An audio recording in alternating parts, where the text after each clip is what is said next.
Hello everyone, welcome back to SR education. तो समस्त को स्वागत आज वीडियो को। तो ओडिशा बीएड एंट्रांस को नहीं गोटे बहुत बड़ अपडेट रही नुआ अपडेट आम कहीपर जहाँकि बहुत गुरुत्वपूर्ण तथ्य रही। तो वीडियो को चलो देखा संपूर्ण कौन रही अपडेट। तो दुईटा अपडेट रही। प्रथम कथा हूँ कि revise timeline for admission into 2 year BEd BHD MEd course पर आसी जाइए।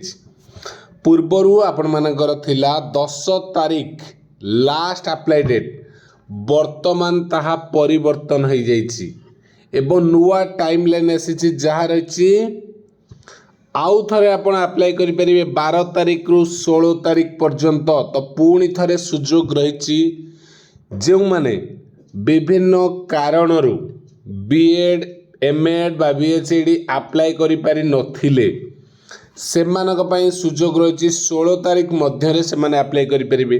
कहार सर्टिफिकेट रे इश्यू थिला, सपोज कार एससीबीसी ओबीसी जो सर्टिफिकेट रही बाहरी पारु नथिला, रेसिडेंट सर्टिफिकेट रे प्रॉब्लम थिला, मु अप्लाई करि पार नथिली बा फी पेमेंट करूथिली मोर इश्यू होउथिला, जहाँ भी प्रॉब्लम थिला तो आपण मैंने आउ थे आपको अप्लाई करेंगे। ठीक अच्छे। तो केबे अप्लाई डेट ना 12 रु 16 रही 16 तारीख रात दिन 11:45 पर्यंत रही। आज जदि देखा आम 13 तारीख 14, 15, 16 3 दिन रही। आपण जो मैंने भी अप्लाई करना जार किसी भी इश्यू थिला तो अप्लाई करनी। सेकेंड कथा रोचे जो मैंने अप्लाई करथिले किछि रॉन्ग रही जाइथिला, किछि एडिटिंग रो पई थिला तो रही सेगुड़ा से मैंने अप्लाई एडिट करि परिबे। तो देखंतु जो मैंने नुआ वर्तमान अप्लाई करथिबे से माने आ एडिटिंग करि परिबे नाही। वर्तमान 13 रु 15 भीतर जो मैंने अप्लाई करछन 16 भीतर जो मैंने आगुरु अप्लाई करथिले किछि एडिटिंग अछि से माने 16 तारीख 12:05 रु राति 11:45 दिन 12:05 रु राति 11:45 भितर एडिटिंग करें, जोटा कि 21 तारीख बेलू सबकि क्लोज हो। ठीक अच्छे। तो बीएड रो एंट्रांस एग्जाम जमती थिला सेमिति रही 1 जून पाई।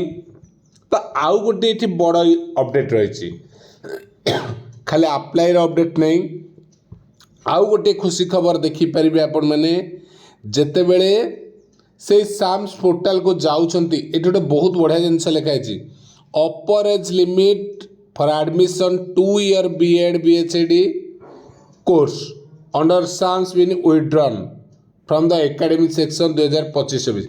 तो जो अपर एज रो गोटे लिमिट लगी जाइथिला वर्तमान से लिमिट को हटाई दिया। तो जेकोसी व्यक्ति चाहिए वर्तमान अप्लाई करें। तो जो मैंने एज इश्यू पर अप्लाई करू नथिले सेमानक पई भी खुशी खबर रही कि सेमाने मध्य अप्लाई करें। तो देखो अप्लाई करेंगे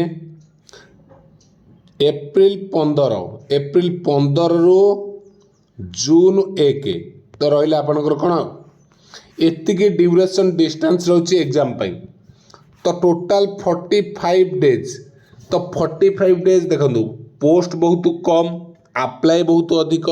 पोस्ट अर्थात सीट एडमिशन पाई सीट बहुत कम, अप्लाई तार केते गुणा होती से डिटेल्स तो आम जाना।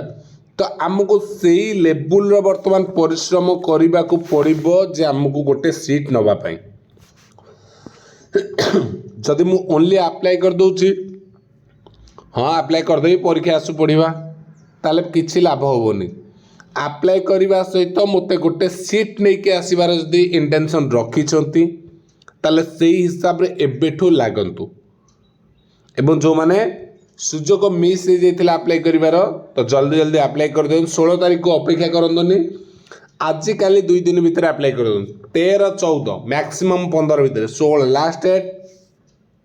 जदि पुणी अधिक पिला थिबे सर्वर डाउन हो जिवो पुणी हैरान हेबे। तो 2 दिन भीतर ट्राई करंतु, रविवार सोमवार 2 दिन रे अप्लाई कर देबे। ओके, एतिक इनफॉरमेशन। धन्यवाद।